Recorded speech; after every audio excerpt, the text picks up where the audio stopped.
Cá pra nós, tu tá com mau medo, não tá não?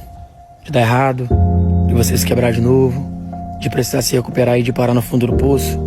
Você tá com medo de abrir teu coração, de se declarar, de falar que quer, de falar que precisa, de falar que ama, de falar que gosta. Dá maior preocupação, não dá não? Se reconstruir, se curar e ficar com medo de se arregaçar de novo? Sei como é que é. Mas vai devagar, pé no chão, usa um pouco mais a razão dessa vez. Não tem como saber se vai dar 100% errado, mas também não tem como saber se vai dar 100% certo. Então, se for preciso, tente, arrisque, faça. Mesmo que talvez você tenha um pouco de medo. Às vezes você prova que é corajoso, não é quando você faz o que tem que fazer. É mesmo quando o medo te impede de fazer, você vai lá e faz. Ficar com medo não, pô. Nem todo mundo é igual. Mas se der errado dessa vez, lembre-se. Agora você sabe como é que sai do fundo do poço. Mas pé no chão, cabeça no lugar. Usa um pouco mais a razão em vez da emoção. Valeu?